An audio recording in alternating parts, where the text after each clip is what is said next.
Well, back to one of our top stories of the day, the end of the Transnet strike. Members of the majority union, UNTU, are expected back at work tomorrow after signing that 3-year wage deal with the employer. But other unions are not following suit.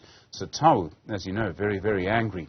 Well, in a way, they're forced back to work because UNTU is the majority union.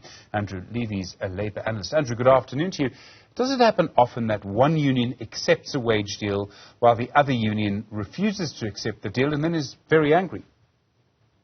Stephen, it's not a common happening. It's not completely unknown, but it's rather a foolish move on behalf of the union that doesn't accept, because they are now out on a limb.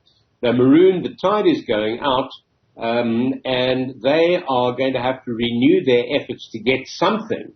And they may well get something. It'll be very small. It'll be a small increment, which will then be given to the UNTU members as well, just because it's easier. And so effectively, they're going to be taking the strain for UNTU.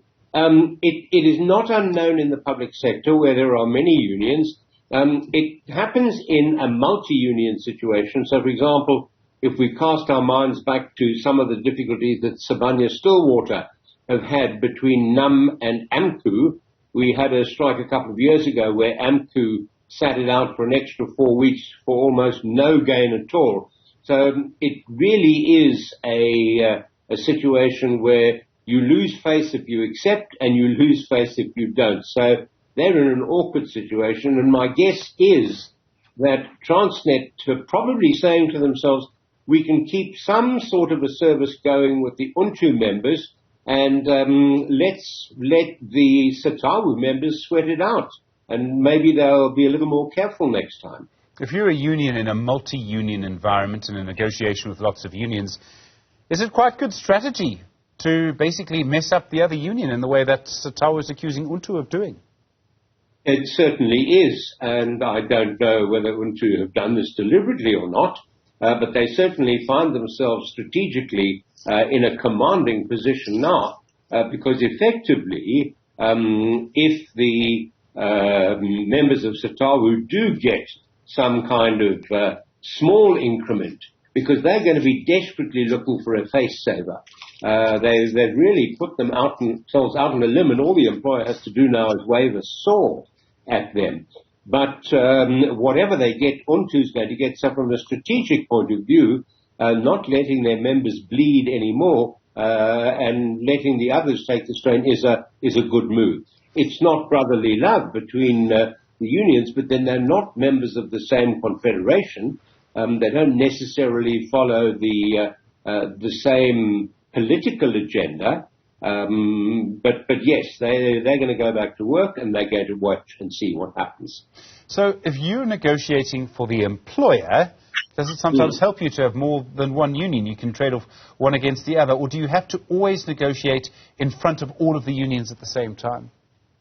You have various choices there. But let me start off by saying that if you have a multi-union situation, that is suboptimal. Because there exist all of these difficulties of trying to keep them all happy. But if you are in a suboptimal situation, then playing one off against the other, and I'm not saying that's the deliberate UNTU strategy, but it's the effective of it, is quite a way to go. And, you know, the thing all comes back to these ridiculous opening demands and the union's strategy of not moving. Now, you know, we spoke last week and I stuck my neck out and I said it'll probably end middle of this week at around about 6%. Well, we're almost there.